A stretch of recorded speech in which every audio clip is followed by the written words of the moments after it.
פרויקט קריית שחקים, רובע המגורים, העסקים ומרכז תחבורה ארצי בהרצליה.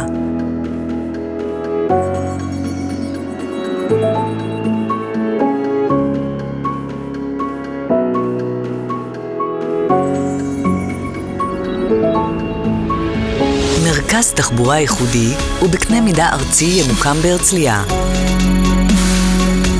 המשלב בין כל אמצעי התחבורה הציבורית בטרמינל אחד.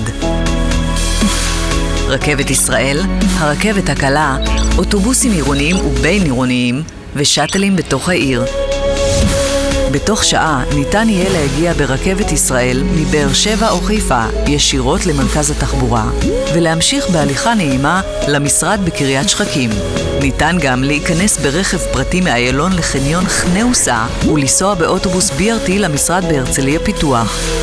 אפשרות נוספת, להתעורר בבוקר במתחם, ללכת עם הילד לבית הספר ברובע ולהמשיך בהליכה למרכז התחבורה ולקחת את האוטובוס לעבודה בתל אביב או כל שילוב של תחבורה ציבורית אחרת. 7 כניסות למפלס כלי הרכב מתחת לקרקע ינקזו את כל כלי הרכב הפרטיים המגיעים לרובע. על פני הקרקע התנועה תהיה נטולת כלי רכב. שבילי הולכי רגל ואופניים יחברו בין הפונקציות השונות בתוך המתחם אל וממרכז התחבורה, וכמו כן בין השבילים הקיימים בעיר ובין חלקי העיר על ידי קשרים מצפון לדרום באזורי הפארקים וקשרים מעל כביש 20 וכביש 2.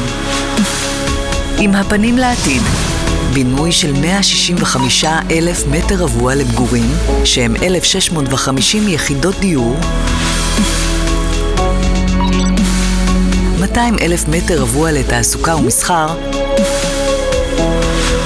13,000 מטר רבוע של מבני ציבור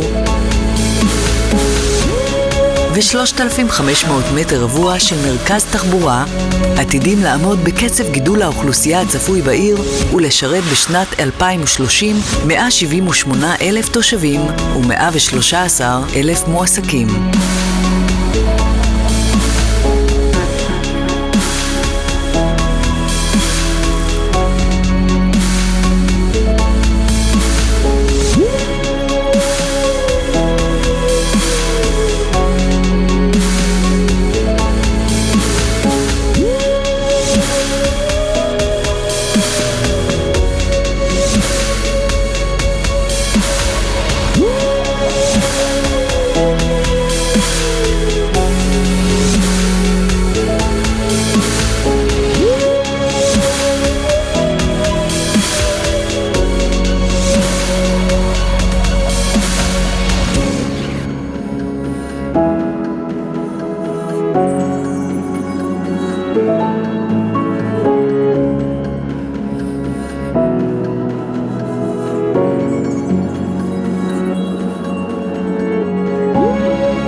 קריית שחקים, הרובע החדש של הרצליה.